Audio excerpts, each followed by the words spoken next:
Amante Padre, te damos gracias por este hermoso día que tú nos has concedido. Verdaderamente hemos sentido tu presencia. Hemos disfrutado del sol y del aire fresco que nos has concedido. Te agradecemos también porque nos has traído a tu casa de oración. Y ahora al abrir tu palabra pedimos que tú nos ilumines la mente, para que podamos entender el mensaje que tienes para cada corazón aquí. Y que cuando concluya esta reunión tengamos la certeza de que has estado con nosotros. Y te pedimos que como resultado del mensaje nuestras vidas puedan ser cambiadas y transformadas y podamos confiar más en ti como el Dios que está en control. Te lo pido en el nombre y por los méritos de Cristo nuestro Salvador. Amén. Quiero invitarles a abrir sus Biblias conmigo a 3 pasajes de la Biblia.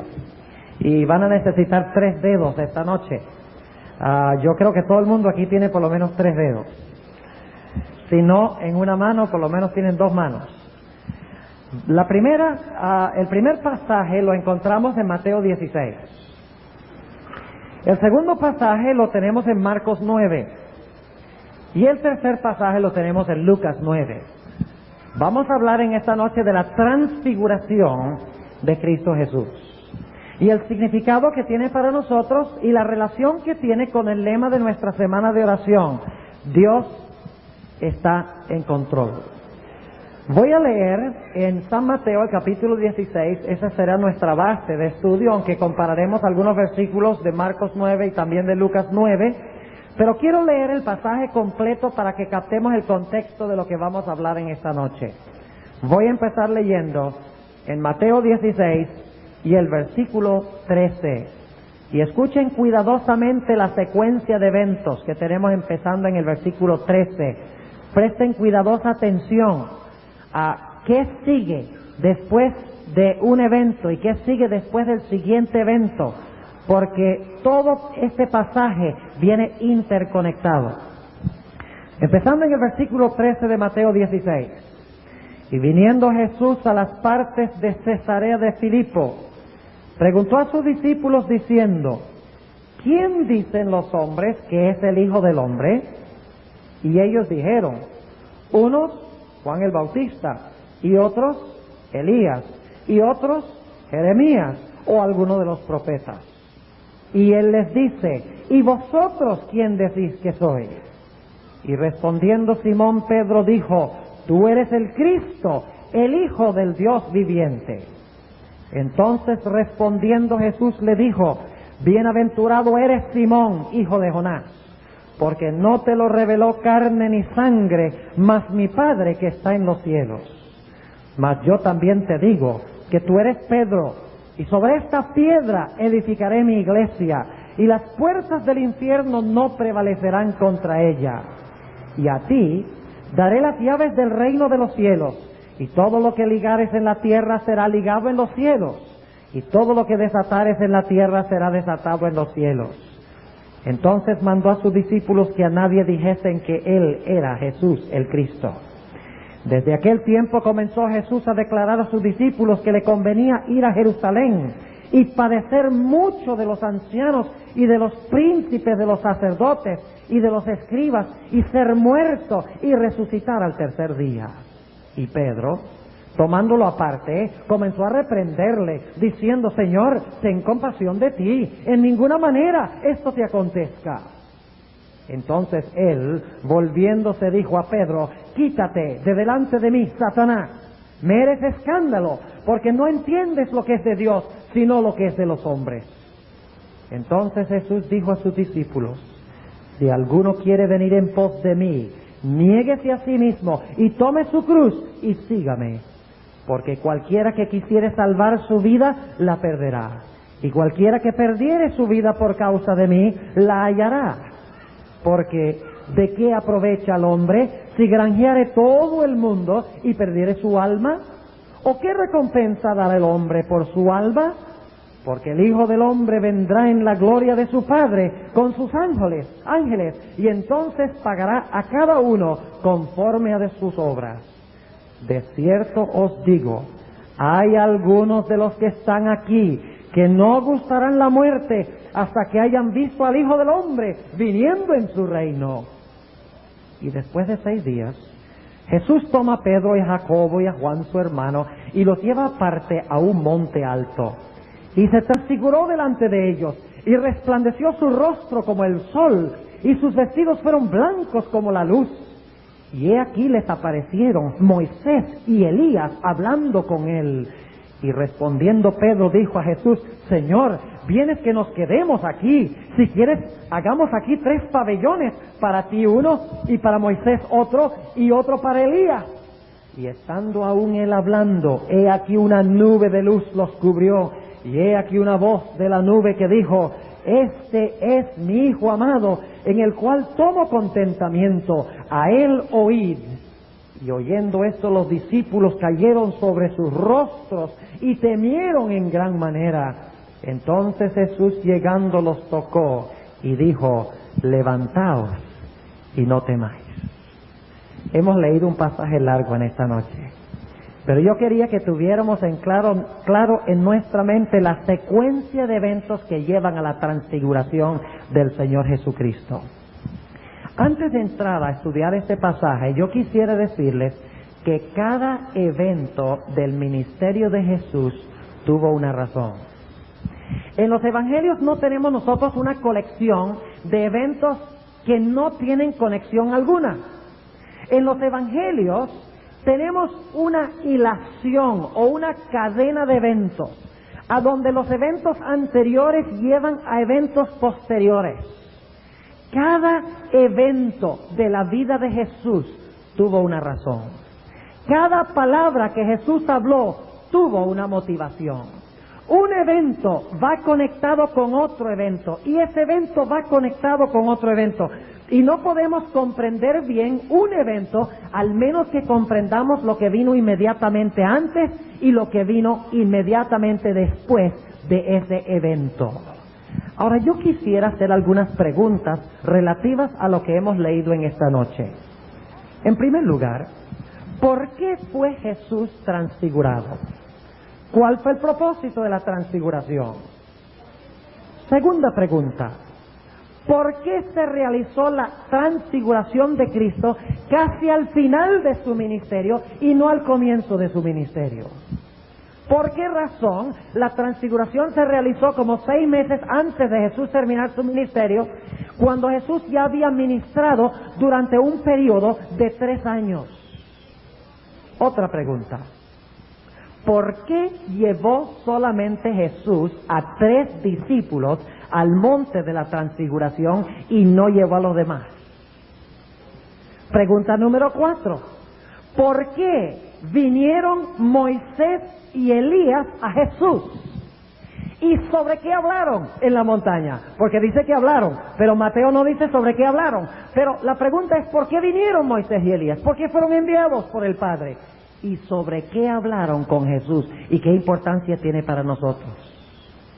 Otra pregunta, ¿por qué el apóstol San Pedro sugirió de que se hicieran 3 tabernáculos en la cima de la montaña? Uno para Jesús, uno para Moisés y uno para Elías. Y finalmente surge esta pregunta, ¿por qué la voz de Dios fue oída en esta ocasión? ¿Y por qué dijo la voz de Dios lo que dijo? ¿Por qué se oyó una voz que decía: Este es mi Hijo amado, en quien tengo gran contentamiento? Y finalmente vamos a ver cómo este episodio de la transfiguración tiene una relación estrecha con lo que pasa con nosotros en este mundo hoy en día. Y vamos a ver que el mensaje del monte de la transfiguración es que aunque estamos en un mundo lleno de sufrimiento, Dios está en control. El reino de gloria vendrá después del reino de abatimiento, padecimiento, sufrimiento y tribulación. Entremos a estudiar este glorioso pasaje de las Sagradas Escrituras. Tenemos que entender el marco geográfico dentro del cual se realiza la transfiguración. Jesús había ido al norte de la tierra de Palestina, había ido más allá de los límites de Galilea y había ido a trabajar en Tiro y en Sidón, áreas paganas. bien al norte de la ciudad de Jerusalén, fuera de Palestina. Y luego Jesús comenzó a bajar hacia el sur. Y a medida que bajó hacia el sur, se paró en una ciudad que se llamaba Cesarea de Filipos. Cesarea de Filipos era una ciudad pagana que no se encontraba dentro de los límites de la tierra de Israel. Cesarea de Filipos es una ciudad hermosa, preciosa, llena de vegetación lujuriosa, plantas, árboles, lleno de verdor. La razón es sencilla. Cesarea de Filipos se encuentra al pie del monte más alto de la Tierra Santa, el monte Hermón. Una montaña donde todo el año hay nieve en la cima de la montaña. Y la nieve de esa montaña se derrite en el verano.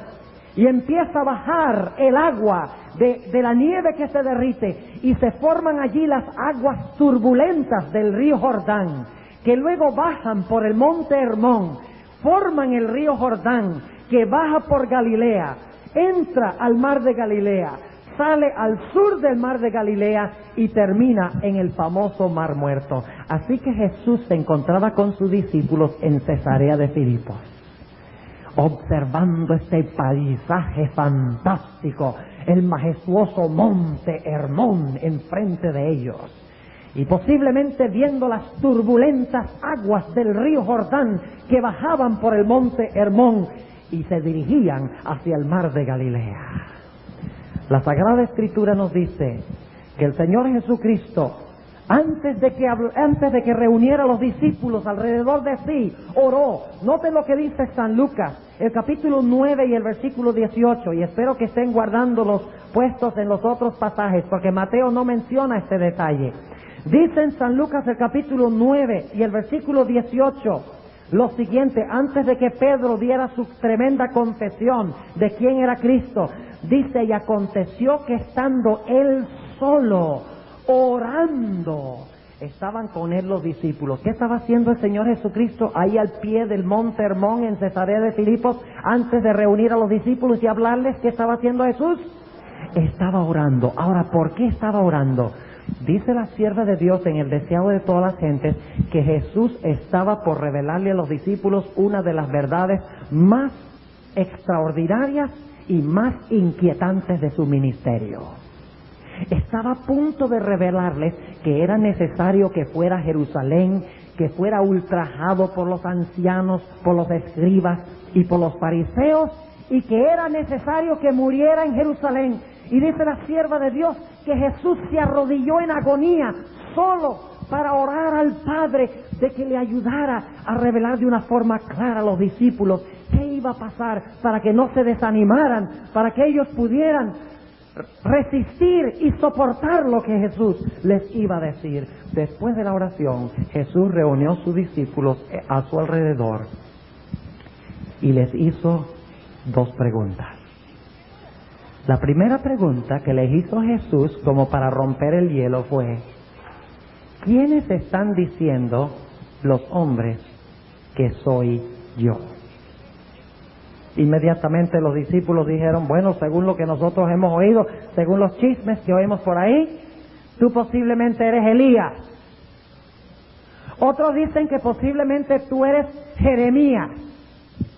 Otros dicen que tú posiblemente eres Juan el Bautista. Otros dicen inclusive que tú puedes ser alguno de los otros profetas.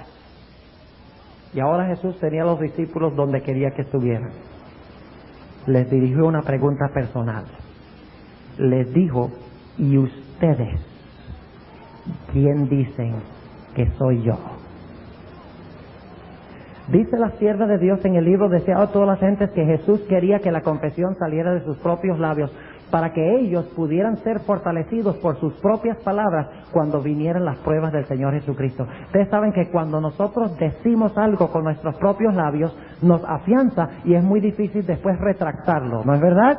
Por eso Jesús quería que los discípulos dijeran quién era Él, para que más adelante recordaran la confesión y se afianzaran en su fe de que Jesús era el Mesías, el enviado de Dios. Y por lo tanto Pedro, quien siempre tenía la lengua en cuarta, antes de poner su cerebro en primera, hizo la confesión, pero esta vez no era Pedro el que estaba hablando. Esta vez era, ¿quién? Leámoslo. San Mateo el capítulo 16. San Mateo el capítulo 16.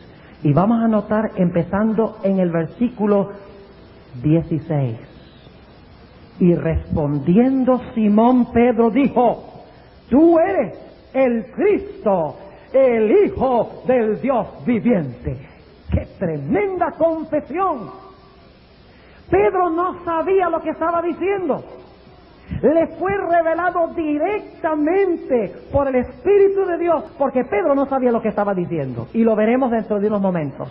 Pero era necesario que él lo confesara, inspirado por el Espíritu Santo, y que los otros discípulos escucharan la confesión para fortalecer su fe cuando viniera la prueba futura de la cual les iba a hablar el Señor Jesucristo. Y noten lo que dice Jesús en el versículo 17. Entonces respondiendo Jesús le dijo: bienaventurado eres Simón, hijo de Jonás, porque no te lo reveló carne ni sangre, mas mi Padre que está en los cielos. Y luego dice Jesús: mas yo también te digo que tú eres Pedro. La palabra Pedro allí es Petros, que significa una piedrecita inestable que se mueve de aquí para allá. No significa una roca, significa una piedrecilla. Dice: yo te digo que tú eres Petros, que tú eres Pedro. Y luego dice: y sobre esta piedra edificaré mi iglesia, y las puertas del infierno no prevalecerán contra ella. Jesús no estaba diciendo que que la iglesia iba a ser edificada sobre Pedro, porque las puertas del infierno prevalecieron contra Pedro muy pronto, como nos vamos a dar cuenta. Jesús estaba diciendo: tú eres Pedro, tú eres una roca o una piedra inestable, movible, pero sobre esta roca, tú eres Pedro, sobre esta roca yo voy a edificar mi iglesia.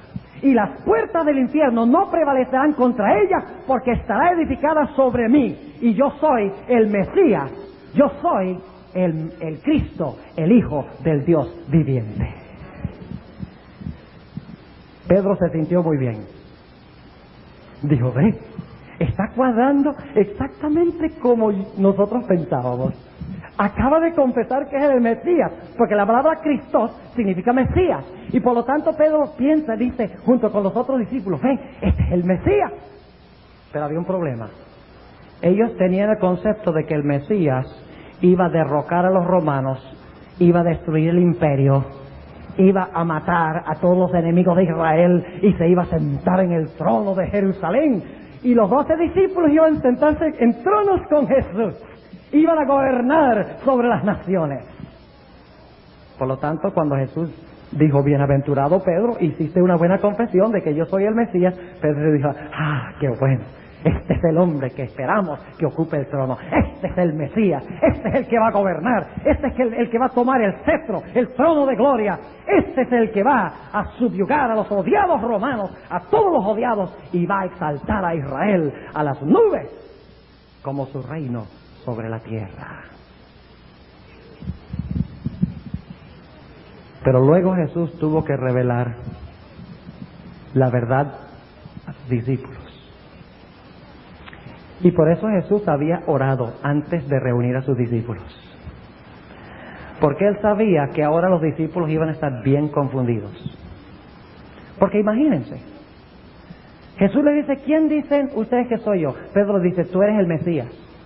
Jesús dice: bien dicho, Simón, te lo reveló el Padre. Y Simón dice: ah, qué bueno, este es el Mesías, este es el Rey. Pero ahora Jesús dice algo que inquieta muchísimo a los discípulos, no lo pueden entender. ¿Qué es lo que dice Jesús? Noten el versículo 21. Desde aquel tiempo comenzó Jesús a declarar a los discípulos que le convenía ir a Jerusalén y padecer mucho de los ancianos y de los príncipes de los sacerdotes y de los escribas, y ser muerto y resucitar al tercer día. Ahora los discípulos estaban muy perturbados, y especialmente Pedro. Esto no cuadra con lo que nosotros pensamos. Él acaba de decir que es el Mesías, pero está diciendo que se va a ir a morir, que va a dejar que el imperio lo crucifique, que va a dejar que los líderes lo crucifiquen. ¿Qué es esto? Mesías no es crucificado, Mesías no muere, Mesías reina en el trono de Jerusalén, Mesías subyuga a sus enemigos, Mesías nos da un puesto especial a nosotros en el reino como sus discípulos especiales. ¿Cómo es esto de que va a morir el Mesías? Eso no cuadra con lo que nosotros pensamos, y por lo tanto Pedro, quien acaba de hacer una linda confesión, demuestra que él no entendió lo que estaba diciendo. Porque enseguida dice aquí en el versículo 22, y Pedro, tomándolo aparte, comenzó a reprenderle diciendo, imagínense eso, Pedro reprendiendo a Jesús.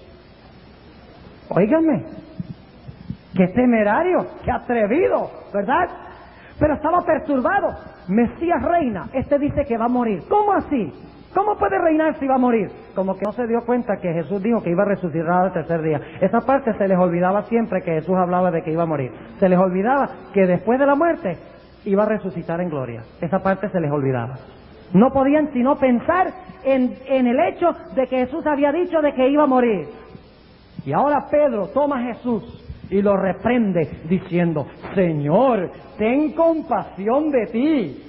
En ninguna manera esto te acontezca. Mesías no muere, Mesías reina en el trono de Jerusalén. Mesías no sufre, Mesías hace que los demás sufran, los que están en contra de su reino. ¿Qué le dijo Jesús a Pedro? ¿Qué contraste? Le había dicho, bienaventurado eres Pedro, y ahora ¿qué le dice? Noten el versículo 23. Entonces él, volviéndose, dijo a Pedro, quítate de delante de mí, Satanás. No suena mucho como el primer papa, ¿no? Quítate delante de mí, Satanás. Me eres escándalo. En realidad Satanás estaba usando a Pedro. Jesús estaba hablándole a Satanás, no primordialmente a Pedro. Apártate de mí, Satanás, me eres escándalo, es decir, piedra de tropiezo, porque no entiendes lo que es de Dios, sino lo que es de los hombres. Tú quieres un reino de los hombres, tú quieres un reino de gloria, tú quieres que el Mesías subyugue a sus enemigos. Eso es lo que tú piensas. Tú ni siquiera comprendes cuál es el plan de Dios. Tú no comprendes sino el plan de los hombres. Eso es lo único que tú comprendes. Y dice que Jesús reprendió a Satanás. ¿Cuál era la tentación que Satanás estaba lanzando a través de Pedro? Mis hermanos y mis hermanas, la tentación era de que Jesús reinara en gloria sin ir a la cruz. De que Jesús fuera un Mesías triunfante sin que fuera en primer lugar un Mesías sufriente. De que Jesús recibiera la corona de gloria sin haber participado de la corona de espinas. De que Jesús fuera rey del reino de gloria sin haber primero muerto para establecer el reino de la gracia. Eso es lo que Satanás le estaba diciendo a Jesús. Y desde que el diablo comenzó a tentar a Jesús en el desierto, cuando comenzó su ministerio, esta fue la tentación constante de Satanás a Jesús. La constante tentación era, mira, reina, olvídate de eso de sufrir, de eso de morir, que tus criaturas te tomen, que te escupan, que te latiguen, que hagan todas estas cosas contigo. Olvídate de eso, el Mesías reina, no te dejes. En la tercera tentación en el desierto, el diablo le dijo a Jesús, mira, todo esto, todos los reinos del mundo, todos estos reinos del mundo, yo te los doy facilito ahorita mismo. Tú no tienes que ir a la cruz, tú no tienes que morir. Te los doy ahora, sin que te coloques en manos de tus criaturas para que te ultrajen, sin que te escupan en el rostro, sin que te pongan clavos en las manos y en los pies, sin que te atraviesen el costado, sin que te den golpes en la espalda hasta que se te vean los huesos. Tú no tienes que pasar por nada de eso, tú no tienes que sufrir. Yo te doy el reino ahora facilito, sencillamente arrodíllate y adórame un momento. Estaba diciendo, no vayas a la cruz, no sufras. Mesías no sufre, Mesías reina. La misma tentación vino a Jesús cuando vinieron unos griegos traídos por Andrés. ¿Ustedes recuerdan? Andrés, el que siempre traía gente a Jesús. Cada vez que aparece Andrés está trayendo a alguien a Jesús. Interesante. Por eso hablamos de Operación Andrés. Y Andrés trajo a unos griegos a Jesús. Y los griegos le dijeron a Jesús, mire, nosotros queremos que tú vayas a hacer obra misionera en nuestra tierra. Hay mucha gente que quiere recibir y escuchar tu mensaje. Está fértil el lugar. Muchas almas esperan y tú las puedes ganar. ¡Qué linda motivación! Pero ¿saben ustedes que esa fue una tentación de Satanás? Lo dice la sierva de Dios en el libro deseado a todas las gentes. El propósito de Satanás era desviar el rumbo de Jesús a Jerusalén y que Jesús se fuera allá a Grecia a hacer obra misionera para que Satanás pudiera tener más tiempo de tratar de convencer a Jesús de que fuera un rey en el trono de Jerusalén en vez de sufrir. ¿Y qué fue lo que contestó Jesús? Parece que su respuesta no tiene nada que ver con la pregunta, porque Jesús le dice a Andrés: ha llegado el tiempo en que el Hijo del Hombre sea glorificado. Ha llegado el momento, dice Jesús, de ir a Jerusalén, de sufrir y de morir. Y no me voy a desviar ni a diestra ni a siniestra. Soy el Mesías sufriente primero. Y cuando Jesús estaba en Getsemaní, según la sierva de Dios, en el capítulo deseado a toda la gente, que ustedes deberían leer, se titula Consumado es, y otro que se titula El Calvario, dice que Satanás torturaba el corazón de Jesús con tentaciones y le decía a Jesús: mira, ¿qué es esto de que tú vas a morir? Mira, nadie está contigo, tus discípulos están durmiendo. En la cruz todo el mundo te va a abandonar. ¿Qué es esto de que tú vas a sufrir para ganar el reino? Dice: vete al cielo y sigue siendo rey como eras allá. Olvídate de esas criaturas rebeldes. Ten el trono de gloria sin necesidad de sufrir y de morir. Inclusive cuando Jesús estaba en la cruz, Satanás usó a la turba, a las muchedumbres al pie de la cruz. Inclusive la hermana White dice que habían demonios presentes en persona, disfrazados de seres humanos, que estaban diciendo: mire, a otro salvó, él no se puede salvar a sí mismo. Si tú eres en realidad el que pretendía ser, bájate la cruz. La tentación de Satanás era que Jesús se bajara de la cruz y le diera una paliza a aquellas personas que se encontraban al pie de la cruz, que lo estaban ultrajando. Que gobernara como el Rey de Reyes, que se desquitara de la gente y que no muriera para recuperar el reino perdido. La tentación constante de Jesús era de que Él ocupara el trono de gloria sin el trono del sufrimiento, de que recibiera la corona de gloria sin la corona de espinas primero, de que es fácil entrar al reino de gloria sin haber participado del reino del padecimiento, del sacrificio y del sufrimiento. Ahora el Señor Jesucristo con los discípulos empiezan a avanzar hacia el sur. Estaban en Cesarea de Filipos, empiezan a avanzar por la costa occidental del mar de Galilea. Y los discípulos dicen: ay, ay, ay, esta es una mala señal. Vamos hacia Jerusalén. Y dice la sierva de Dios en el libro deseado a todas las gentes que estaban callados, Jesús caminando adelante y los discípulos caminando atrás. Nadie se atrevía a preguntarle nada a Jesús. Todo estaba en rotundo silencio, pero los rostros de los discípulos mostraban profunda preocupación. Estaban confundidos. Y todo el tiempo casi no podían dormir. Estaban diciendo: ¿cómo es que Él es el Mesías? Bienaventurado Simón, Él es Mesías. Pero ¿qué es eso de que va a Jerusalén a morir? El Mesías no muere, el Mesías reina, el Mesías no sufre, el Mesías lo que hace es subyugar a sus enemigos. No entendemos.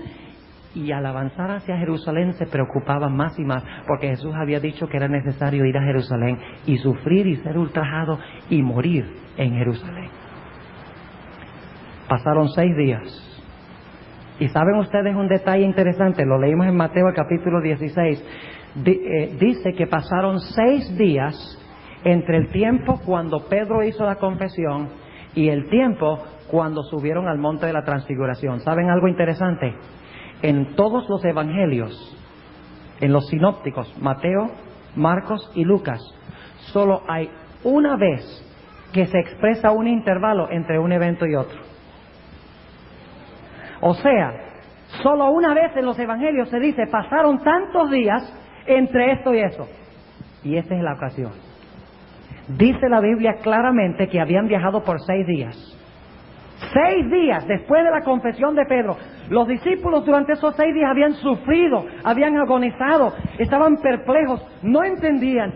Y a medida que iban avanzando hacia Jerusalén se preocupaban más y más, porque Jesús había hablado de la necesidad que tenía de sufrir.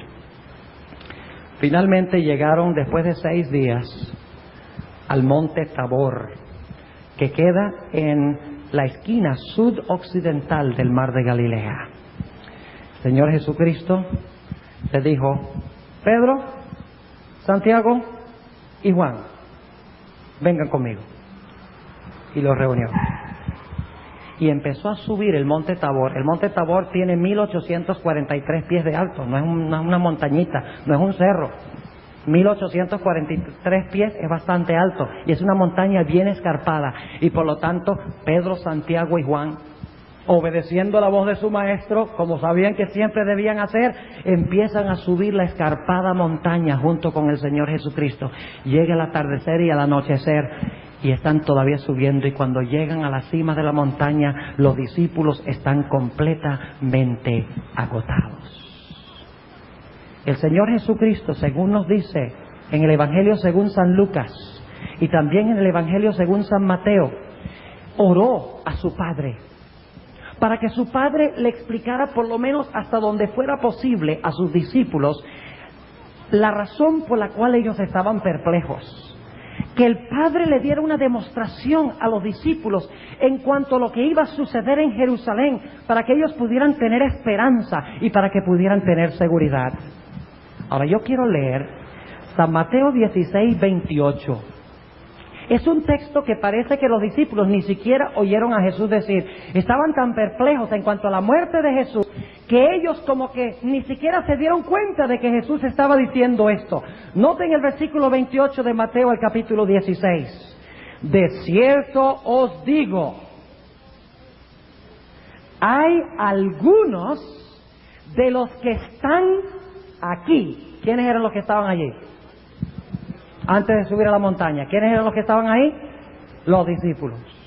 Jesús dice, hay algunos de los que están aquí que no gustarán la muerte hasta que hayan visto al Hijo del Hombre viniendo en su reino. ¿Y saben algo? ¿Cuántos han oído hablar de Albert Schweitzer, el famoso filántropo que sirvió en el África como misionero? Ustedes han oído, algunos han oído hablar de Albert Schweitzer. ¿Sabe lo que dijo Albert Schweitzer? Él dijo que Jesús tenía la intención de establecer el reino, pero que el reino nunca vino. Que Jesús era un Mesías que estaba engañado con la idea de que iba a establecer el reino y nunca se realizó. Se autoengañó a sí mismo, decía Schweitzer. Y usaba este texto, porque este texto dice claramente que había algunos de los discípulos que estaban allí que no iban a morir, no iban a gustar la muerte hasta que vieran a Cristo venir en su gloria. Y ya todos los discípulos están muertos y el reino no ha venido. Tal vez hubiera sido bueno que Schweitzer siguiera leyendo. Noten lo que dice en el capítulo 17. El capítulo 17. Y el versículo 1. Y después de 6 días, Jesús toma a Pedro y a Jacobo y a Juan su hermano y los lleva aparte a un monte alto. Y se transfiguró. Esa no es una buena traducción. En realidad es pasivo. Dice, y fue transfigurado. Jesús no se transfiguró a sí mismo. El Padre lo transfiguró, como veremos dentro de un momento. Veremos por qué fue transfigurado. Dice, y fue transfigurado delante de ellos. Y resplandeció su rostro como el sol, y sus vestiduras fueron blancos como la luz.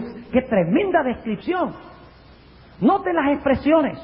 Dice, se transfiguró delante de ellos. ¿Saben ustedes cuál es la palabra griega para transfigurar? Es la palabra metamorfosis. Metamorfoeo. ¿Qué significa esa palabra?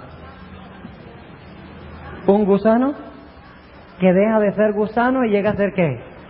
Una mariposa. Transformación a algo completamente distinto. Y dice aquí que fue transfigurado delante de ellos, resplandeció su rostro como el sol. Ahora yo quiero preguntarles, ¿en qué otro lugar de la Biblia habla del rostro de Cristo resplandeciendo como el sol? Apocalipsis 1, donde se presenta al Cristo glorificado. Léanlo. En Apocalipsis, el capítulo 1, nos dice claramente, versículos 12 al 16, que Jesús se presentó a Juan con el rostro como el rostro del sol y con vestiduras blancas, exactamente como lo dice aquí. Ahora notemos también lo que dice San Marcos en cuanto a este evento. San Marcos, el capítulo 9 y el versículo 3, usa una expresión distinta. Dice, y sus vestidos se volvieron resplandecientes, muy blancos como la nieve, tanto que ningún lavador en la tierra los puede hacer tan blancos. Fíjense cómo Marcos está luchando por palabras para describir cómo se veía Jesús. Dice, ninguna lavandería en la tierra puede hacer tan blancos los vestidos como los que tenía Jesús. Y noten lo que dice el Evangelio según San Lucas, el capítulo 9 y el versículo 29. Lucas 9 y el versículo 29 dice, y entre tanto que oraba, la apariencia de su rostro se hizo ¿qué? Otra. Esa palabra otra es importante, es la palabra griega héteros. En el griego hay dos palabras que traducen con otro. La palabra alos, que significa otro de la misma clase. Por ejemplo, cuando Jesús dice, yo os enviaré otro consolador, Él usa la palabra alos. Yo les mandaré otro consolador de los mismos que yo. Pero aquí cuando dice que su rostro se volvió como otro, es la palabra héteros, de donde sacamos nuestra palabra heterogéneo, otro de otra clase. O sea que Jesús fue transformado en otro de una clase distinta que lo que era antes. Dice en el versículo 29, entre tanto que oraba, la apariencia de su rostro se hizo otra, y su vestido blanco y resplandeciente. Ahora podemos entender por qué Jesús dijo, hay algunos de ustedes que no morirán sin que antes vean al Hijo del Hombre venir en su reino. Porque en el monte de la transfiguración, Jesús fue transfigurado a la forma que tendrá cuando venga en poder y gloria. Jesús en la transfiguración fue glorificado por su Padre. Los discípulos vieron a Jesús como será cuando venga en poder y gloria, los 3 discípulos. Por eso Jesús tuvo razón cuando dijo, hay algunos de ustedes. ¿Quiénes eran los algunos? Pedro, Santiago y Juan eran los algunos, y vieron a Cristo glorificado. Y dice la Biblia que se le presentaron a Jesús y a los discípulos 2 personajes. ¿Quiénes eran esos 2 personajes? Moisés y Elías. ¿De dónde vinieron? ¿De dónde vinieron? Bueno, ¿y qué hacían Moisés y Elías en el cielo? Déjeme preguntarles a alguien, ¿alguien puede llegar al cielo sin que Cristo haya muerto por sus pecados? Cuidado. Tal vez déjeme preguntarlo de otra forma, ¿alguien puede llegar permanentemente al cielo sin que Cristo haya muerto por sus pecados? Nadie viene al Padre sino por... No hay otro nombre dado a los hombres en el cual podamos ser. No hay otro fundamento que el que está puesto, el cual es... ¿Qué hacían Moisés y Elías en el cielo si Jesús no había muerto por sus pecados todavía? ¿Fue Moisés pecador? ¿Sí o no? ¿Elías fue pecador? Dice, Jezabel me está buscando para matarme. Dice, después de todo lo que yo he hecho, ¿cómo es que tú no me cuidas? ¿Por qué es que tú no me bendices ahora? Desconfió de Dios. Y sin embargo, a pesar de que era pecador, fue llevado al cielo, sin que Jesús se encarnara. Es muy importante recordar eso. Ahora hablemos de Moisés. Noten lo que dice en Deuteronomio 34. Y lo que estoy diciendo tiene mucha importancia para lo que vamos a analizar dentro de un momento. Deuteronomio capítulo 34. Deuteronomio capítulo 34 y el versículo 5 y 6. Hablando de la muerte de Moisés. Dice, y murió allí Moisés, siervo de Jehová, en la tierra de Moab, conforme al dicho de Jehová. Y enterrólo en el valle. ¿Quién lo enterró? ¿Cómo? Ahí no habla de más nadie, sino de Jehová. ¿Quién lo enterró? ¿Cuántas personas en el Antiguo Testamento fueron enterradas por Jehová? Encontramos algo raro aquí, ¿verdad? Hay algo extraño que está pasando aquí. A Moisés no lo enterró ningún hombre, lo enterró Jehová. Dice, y enterrólo en el valle, en tierra de Moab, enfrente de Bet-peor. Y ninguno sabe su sepulcro hasta hoy. Eso es significativo, porque los judíos siempre marcaban las tumbas de sus próceres. Sabían dónde quedaba la cueva de Macpela, por ejemplo, donde fue sepultado Abraham. Siempre sabían dónde sus héroes fueron sepultados. Pero dice aquí que a Moisés lo sepultó Dios. Y ninguno sabía dónde estaba Moisés, porque no lo enterró el hombre, sino que lo enterró Dios. Más adelante en el libro de Judas, encontramos que desciende Miguel. ¿Y quién es Miguel? Desciende Cristo del cielo. ¿Y quién está presente ahí encima de la tumba esa, de la tumba de Moisés? ¿Quién está presente ahí? Satanás.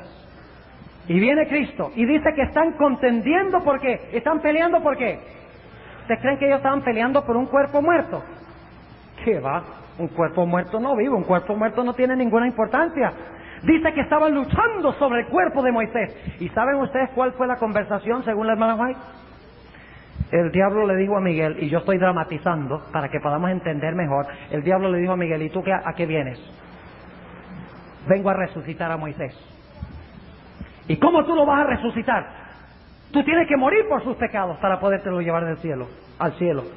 Ah, pero es que él creyó en mi sacrificio futuro. Sí, pero no has muerto todavía, ¿verdad? Legalmente no te lo puedes llevar. Ah, me lo voy a llevar porque yo he prometido que la persona que crea en mí, aunque sea en el futuro, me lo puedo llevar. Él se arrepintió y confesó sus pecados y por lo tanto es mío. Satanás dice, no, es mío. Miguel dice, no, es mío. Y pelean sobre el cuerpo de Moisés. Y obviamente el que ganó fue Cristo, porque encontramos en el monte de la transfiguración a Moisés resucitado. Murió y resucitó. Elías fue trasladado de entre los hombres, de entre los vivos, que nunca pasaron por la muerte física, ni siquiera Moisés y Elías. ¿Y sobre qué hablaron? Mateo no lo dice, pero Lucas sí. Vamos al Evangelio según San Lucas. Estamos estudiando también un principio importante aquí, hermanos, y es que no debemos leer cuando un pasaje se relata de tres diferentes formas. Debemos estudiar los tres pasajes y complementarlos. No nos quedemos solo en Mateo. Comparemos lo que dice Marcos y lo que dice Lucas cuando hablan de la misma cosa, porque cada uno tiene su perspectiva y cada uno da detalles que no da el otro. Así que noten lo que dice Lucas 9:31, sobre qué hablaron. Y hay una palabrita que no está muy bien traducida, pero yo se lo voy a traducir correctamente. Versículo 31 dice, y versículo 30 para el contexto, y he aquí dos varones que hablaban con él, los cuales eran Moisés y Elías, que aparecieron en majestad. ¿Cómo aparecieron Moisés y Elías? ¿En su estado mortal o aparecieron en su estado glorificado? Aparecieron en su estado glorificado y hablaban de su ¿qué? De su salida, la cual había de cumplir en Jerusalén. Esa palabra salida no es una buena traducción. ¿Saben ustedes qué palabra griega es? La palabra éxodo. Hablaron del éxodo que Jesús iba a desempeñar en Jerusalén. Ahora, ¿por qué es importante eso del éxodo? Bueno, tenemos que volver al éxodo. ¿Qué fue lo que libró a Israel de servidumbre? ¿Qué fue lo que libró a Israel de servidumbre cuando eran esclavos en Egipto? ¿Qué fue lo que selló su partida y su escape, que los libró de la mano del opresor? ¿Qué fue? Dios mandó a matar a un cordero.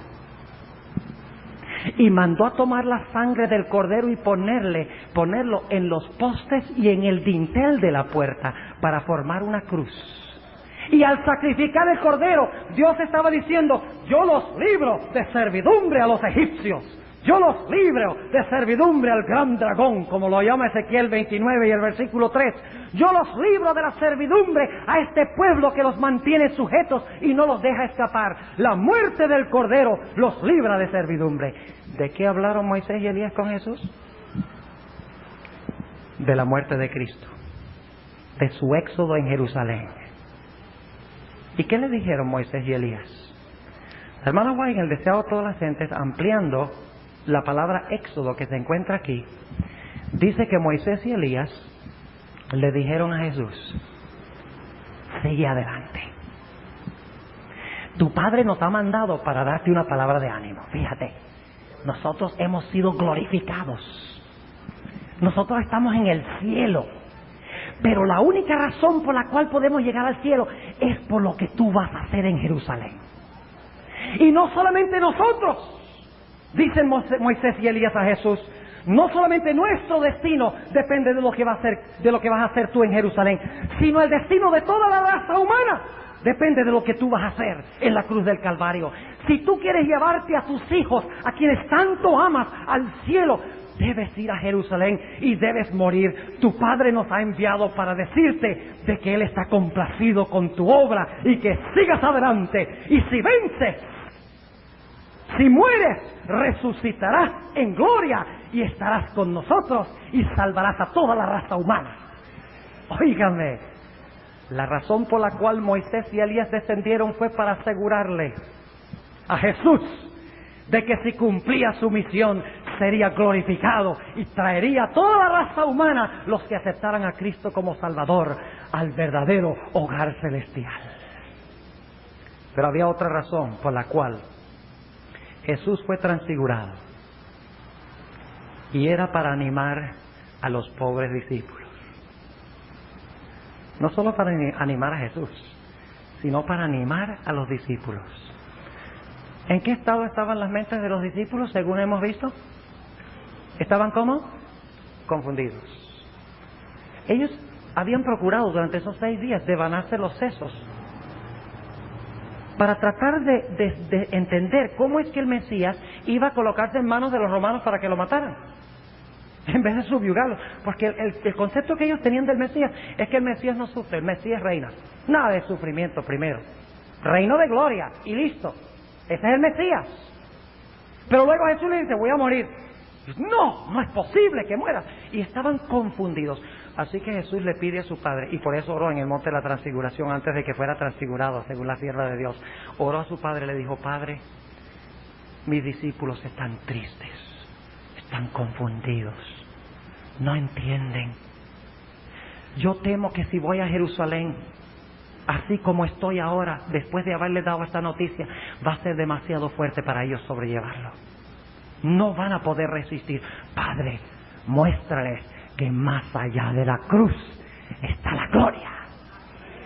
Y por lo tanto el Padre transfiguró a Jesús, como fue cuando resucitó de los muertos con un cuerpo glorificado, para que los discípulos miraran y dijeran, nosotros no entendemos lo que Él nos dijo en cuanto a morir, pero si el Padre lo glorificó, está en el plan del Padre lo que va a hacer. Aunque no lo comprendamos, vamos a quedarnos con Él, porque la promesa de Dios está con Él. La presencia de Dios se encuentra con Él. Ahora yo pregunto, ¿por qué mandó a Moisés y a Elías? ¿Podría haber mandado a ángeles? ¿Sí o no?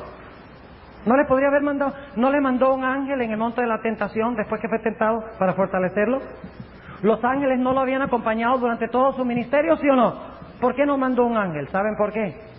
Porque Moisés y Elías fueron 2 guerreros que pasaron por la carrera, por el camino, y vencieron. Moisés pasó 40 años en el desierto con los israelitas, sufriendo el azote de las lenguas de los israelitas durante esos 40 años. Las serpientes, el calor. Fue un hombre que pasó por tribulaciones y dificultades. Y le dijo a Jesús, mira, yo pasé por 40 años de tribulación en el desierto, pasé por las serpientes y todo eso, pero mira dónde estoy yo hoy como resultado del sufrimiento y de serle fiel a Dios. Y Elías también le dijo a Jesús, le dijo, mira, yo pasé por tremendas pruebas. Pasé por las pruebas de la triple alianza, Acab, Jezabel y los falsos profetas de Baal en contra mía, buscándome para matarme, pero yo fui fiel y yo proclamé el mensaje de Dios. Y fíjate dónde estoy ahora como resultado de estar dispuesto de sufrir. Estoy ahora en gloria. Y por lo tanto le dicen a Jesús, si tú sufres, si tú eres fiel en el sufrimiento, tú también vendrás a este lugar y reinarás en gloria. Ahora hablemos un momentico de la voz. Y lo que dijo la voz. Vamos al Evangelio según San Mateo nuevamente. San Mateo, el capítulo 16.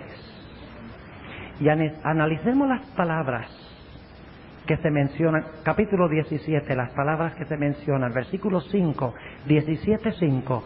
Y estando aún él hablando, he aquí una nube de luz que los cubrió. Y he aquí una voz de la nube que dijo, ¿qué fue lo que dijo la voz? Este es mi Hijo amado, en el cual tomo contentamiento. A Él oíd.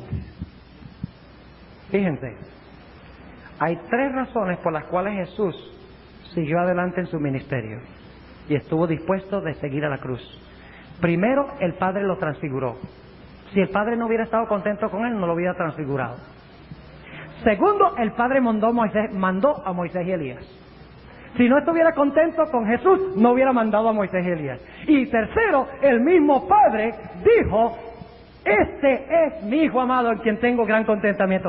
Qué interesante que el Padre, cuando Jesús comenzó su ministerio, al ser bautizado, dijo: este es mi Hijo amado, hasta aquí estoy contento con él. Y al final de su ministerio, aquí en la Transfiguración, el Padre aún sigue diciendo: este es mi Hijo amado, todavía estoy contento con él. Eran palabras de ánimo para que Jesús prosiguiera el camino de la cruz y no se rindiera, pero también era con el propósito de animar a quienes, de animar a los discípulos. Los discípulos iban a decir: bueno, primero Jesús fue transfigurado. Si fue transfigurado, aunque dice que va a morir, tiene que ser el Mesías, porque si no el Padre no lo hubiera hecho. Y luego ven que Moisés y Elías bajan del cielo enviados por el Padre y dice: si Jesús no fuera el Mesías, Moisés y Elías no hubieran venido a hablar con él para animarlo de que prosiguiera el camino. Y luego entonces, más encima, el Padre habla desde el cielo. Si el Padre no estuviera con él, si él no fuera el Mesías, el Padre se hubiera quedado callado. Él tiene que ser el Mesías. No entendemos cómo es que va a morir, pero nos quedamos con él. Y por lo tanto, cuando fueron a Getsemaní, tuvieron la fortaleza para resistir, porque sabían que Dios tenía un plan, que Dios estaba en control. Aunque Jesús estaba sufriendo y padeciendo en Getsemaní, los discípulos dijeron: no entendemos esto, Satanás parece estar en control. Pero recordaron la transfiguración. Más allá de la cruz debe haber algo más. Más allá del sufrimiento debe haber algo más. Nos quedamos con Jesús. Ahora, ¿por qué llevó Jesús solamente a los 3 discípulos? Yo no sé si ustedes han notado, pero cuando Jesús estaba en el huerto del Getsemaní, sudando gotas de sangre, agonizando por el mundo, y ha colocado los pecados de todo el mundo, de toda la historia, sobre sus hombros, el Señor Jesucristo se llevó a los mismos 3 discípulos cerca de donde Él se encontraba. Y fueron los únicos discípulos que oyeron los gemidos de Jesús. Fueron los únicos discípulos que vieron a Jesús sudar gotas de sangre. Fueron los únicos que vieron la terrible agonía y el terrible sufrimiento. Padre, si quieres que pase esta copa de mí, que sea así, pero que no sea hecha mi voluntad, sino la tuya. Oh Padre, estos 3 discípulos vieron los peores momentos de Jesús. Vieron los peores sufrimientos de Jesús. Por eso era necesario darle el ánimo en el monte de la transfiguración. Qué glorioso mensaje nos trae el monte de la transfiguración a nosotros en el siglo XX. El monte de la transfiguración nos trae un mensaje muy importante que Jesús procuró enseñarle a los discípulos vez tras vez, que nosotros olvidamos. A veces cuando nosotros sufrimos, cuando nosotros padecemos, cuando hay riñas en la casa, cuando los familiares nos afligen por lo que nosotros creemos, cuando nos van las cosas mal en el trabajo, en la vida, pensamos que Dios está en contra de nosotros. Pensamos que cuando nos entregamos a Dios todo debe ser facilito, todo debe ser suave. Pero el Señor Jesucristo ha declarado que al igual que Él, nosotros tenemos en primer lugar que estar dispuestos de ser crucificados con la corona de espinas antes de recibir la corona de gloria. Nosotros tenemos que pasar primero por tribulaciones para luego experimentar la paz del reino eterno. Nosotros tenemos que experimentar el reino del sufrimiento, de la gracia, si queremos participar del reino y el trono de la gloria. Y cuán a menudo, mis hermanos, pasa con nosotros que cuando estamos siendo afligidos y tentados y atribulados, nos olvidamos de que Dios está en control, como los discípulos se olvidaron cuando Cristo dijo: es necesario que yo sufra, es necesario que yo muera, pero más allá del sufrimiento y la muerte está la gloria. Cuán a menudo nos olvidamos nosotros en medio del sufrimiento de recordarnos que más allá de la cruz, más allá del sufrimiento, más allá del abatimiento, ¿está qué? Está la gloria del reino eterno, que Dios está en control, que el sufrimiento, que la aflicción, que la tentación, que los padecimientos son solamente una preparación como la de Cristo para entrar al reino de gloria, que nosotros debemos morir al yo como Cristo murió, de tal manera que podamos experimentar la gloria. Lo que pasa es que muchas veces nosotros queremos el reino de gloria sin el reino de sacrificio. Queremos el reino de gloria sin el reino de sufrimiento. Queremos la corona de gloria sin la corona de espinas. ¿No es así? Y no queremos tribulación y aflicción y problemas y dificultades. Cuando nos pasan esas cosas decimos, ¡ay, Dios no está en control! Pero Dios está en control. Noten lo que nos dice en el Evangelio según San Lucas. El Evangelio según San Lucas. Jesús trató de decírselo a los discípulos, pero ellos eran muy torpes para entenderlo. Y a veces nosotros somos igual de torpes también. Cuando nosotros leemos estas cosas como que no las entendemos. El Señor Jesucristo declaró en San Lucas el capítulo 9 y el versículo 23. Si alguno quiere venir en pos de mí. Ahora podemos entender esas palabras mejor a la luz de los sufrimientos de Jesús y la gloria que vino después de los sufrimientos. Si alguno quiere venir en pos de mí, niéguese a sí mismo y tome su cruz cada día y ¿qué? Sígame. ¿Es fácil cargar la cruz? ¿Es fácil cargar la cruz? ¿Es fácil sufrir? ¿Qué me dicen ustedes? ¿Es fácil sufrir? ¿Es fácil cargar la cruz? ¿Es fácil pasar por aflicciones y problemas y dificultades? No.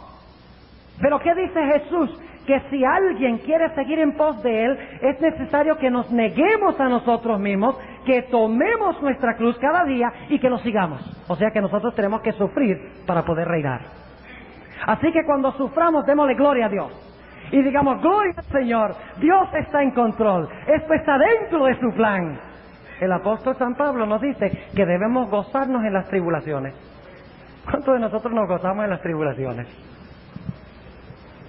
Óigame, que cuando viene algo malo decimos, gloria al Señor, Dios dio, Dios quitó, sea alabado el nombre de Jehová. ¡Qué tremendo! Ahora noten lo que sigue diciendo Jesús, porque cualquiera que quisiere salvar su vida, la perderá. Es decir, el que no quiere sufrir, ¿qué va a pasar? Va a perder la vida. Y cualquiera que quiera que perdiere su vida por causa de mí, ¿qué? La salvará. Porque ¿qué aprovecha al hombre si granjeare, es decir, si gana todo el mundo y se pierda él a sí mismo o corra peligro de sí? En la ciudad santa hay 12 puertas de perla, ¿verdad? ¿Por qué creen ustedes que son puertas de perla?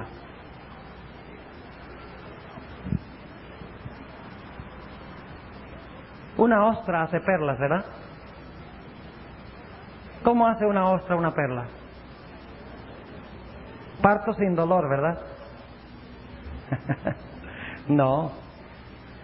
¿Saben cómo se forma una perla? Entra un granito de arena dentro de la ostra e irrita a la ostra y fastidia a la ostra y le causa dolor a la ostra, como tener uno de los pelos de los párpados en el ojo. ¿Han tenido ustedes esa experiencia alguna vez?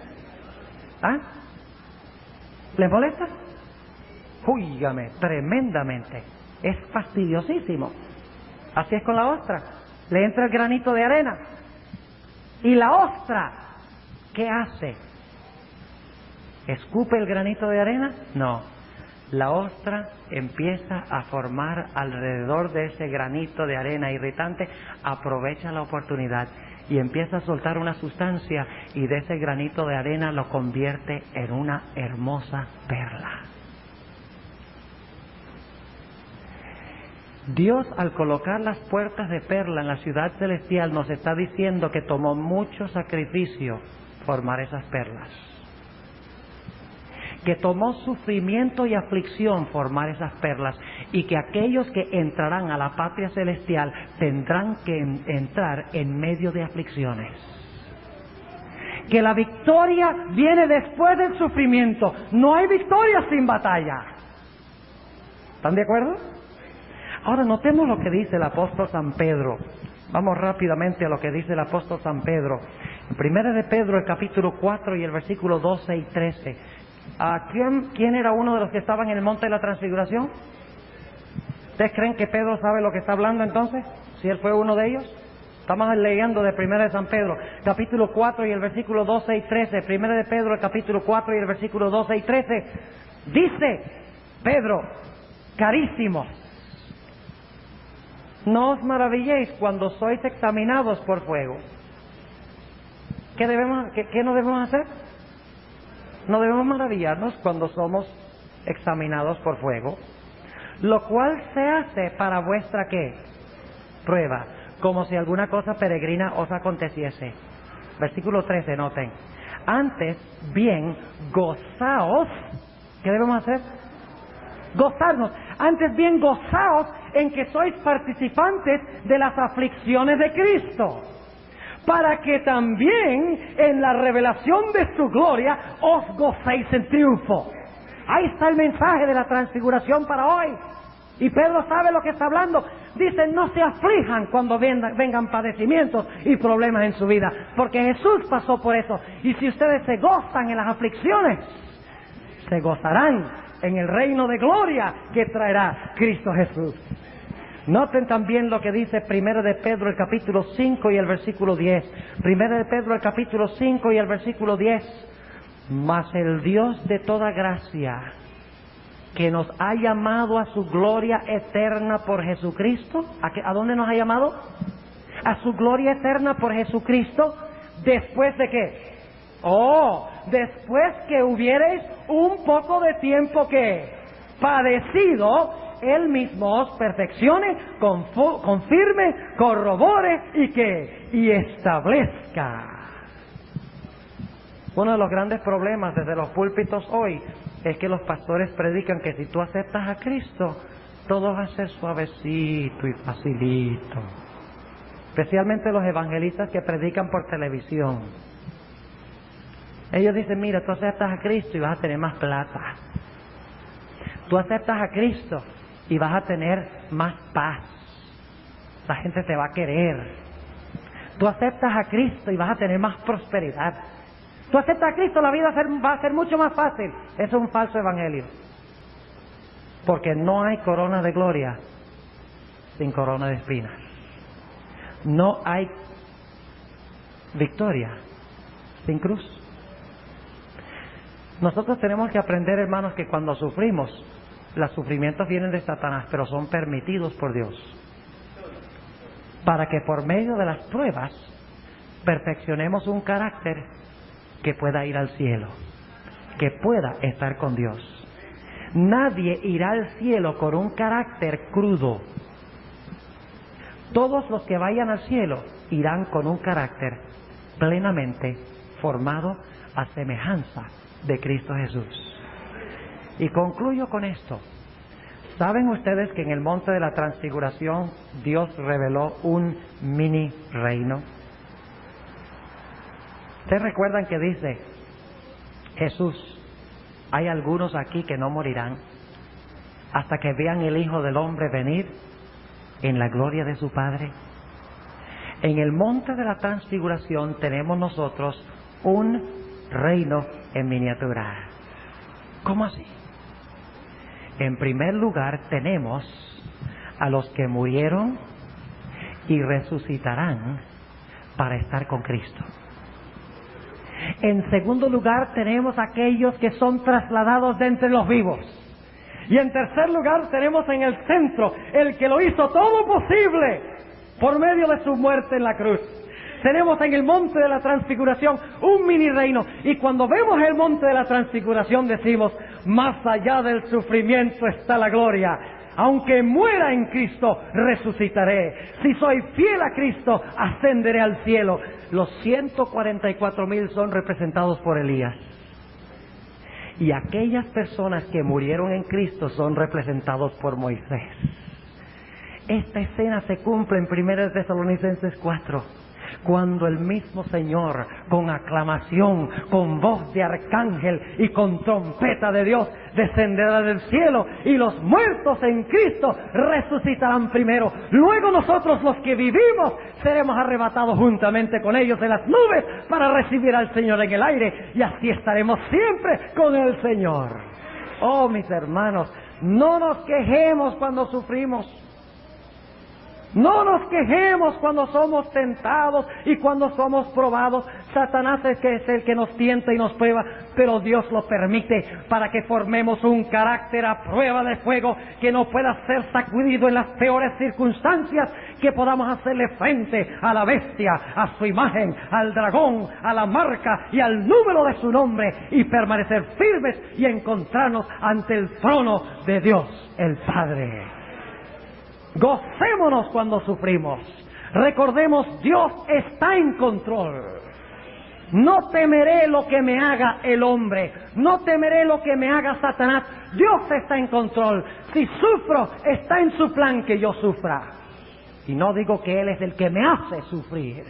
Él permite que yo sufra para formar un carácter a prueba de fuego. ¿Ustedes creen, hermanos, que después que Job pasó por su prueba, había algo en el mundo que podía sacudirlo en su confianza a Dios? Miren, hermanos, no había nada que podía, pues lo había perdido todo. Perdió casas, dinero, criados, hijos e hijas. Su esposa prácticamente, pues ella le dijo, maldice a Dios y muérete. Ella también lo abandonó. Perdió su salud. Era un mísero que tenía que rascarse con una teja, dice la Biblia, y sabemos que Satanás era el que estaba haciendo estas cosas. Ay, pero ¿cómo Dios permite eso? Miren, mis hermanos, después que Job pasó por esta prueba, no había nada en el universo que pudiera sacudirlo de las manos de Dios. Mientras que si no hubiera padecido, si no hubiera sufrido y hubiera venido una prueba grande, posiblemente hubiera caído. Mis hermanos, el mensaje del monte de la transfiguración es que nosotros con paciencia debemos estar dispuestos de sufrir en Cristo. Debemos resistir todo lo que mande Satanás permitido por Dios, porque estas aflicciones forman nuestro carácter y nos hacen un carácter que será a prueba de fuego. En el tiempo de angustia no habrá nada que sacudirá al pueblo de Dios. Estarán sin comida, estarán sin casas, estarán sin dinero, estarán sin libertad. Algunos de ellos inclusive se les amenazará de estar sin vida. Pero dirán, aunque me matare, confiaré en Él. Porque han formado un carácter en tiempo de prosperidad. Han dependido de Dios en cada prueba. Han estado dispuestos de sufrir. Y por eso, aunque se sacuda el mundo, aunque caigan los montes, aunque las islas sean tragadas ante sus ojos, aunque los hombres se maten unos a otros, aunque a un lado caigan 10,000 y en el otro lado 1,000, sabrán a ciencia cierta que Dios está en control, que el Dios que sufrió es el Dios que reinó. Y si nosotros seguimos sus pisadas y sufrimos, reinaremos con Él, como lo dice el apóstol San Pablo. Si sufrimos con Él o si padecemos con Él, también reinaremos con Él. Oremos. Nuestro Padre y nuestro Dios, te damos gracias por el testimonio del monte de la transfiguración. ¿Cuántas veces sucede, Señor, que cuando vienen tribulaciones y problemas y dificultades y sufrimientos, pensamos que tú no estás en control? Pensamos que tú has perdido las riendas y nos desanimamos y pecamos. Señor, no queremos hacer más eso. Queremos serte fieles. Te pedimos que nos des fuerza, que nos ayude siempre a recordar que más allá de la cruz está el monte de la transfiguración, que más allá del sufrimiento está la gloria, que como resultado de tener en nuestra cabeza la corona de espinas tendremos algún día la corona de gloria. Oh Señor, ayúdanos a no desanimarnos por ninguna circunstancia de nuestra vida. Ayúdanos a tener fe en Jesús y la fe de Jesús. No permitas que cedamos al poder del maligno. Ayúdanos, Señor, a hacerle frente decidido al enemigo, a vencerlo, para que podamos estar en el reino eterno con Cristo Jesús. Te ruego, Señor, que bendigas en forma especial a aquellas personas en medio de nosotros que todavía hasta este momento no han entregado sus vidas a Jesús. Te ruego por aquellos que están en control de su propia vida. Te ruego que Cristo entre en este momento y tome el timón, tome las riendas y controle sus vidas y dirija sus vidas. Te ruego, Señor, que no permitas hasta donde sea posible en tu poder que ninguno salga de este lugar sin haber experimentado la verdadera conversión, el verdadero quebrantar del corazón ante la majestad de Jesús. Gracias por tu mensaje. Gracias por haber estado con nosotros. Gracias por tus bendiciones. Sabemos que tú escucharás nuestra oración, porque estas cosas te las imploramos y agradecemos en Jesús. Amén.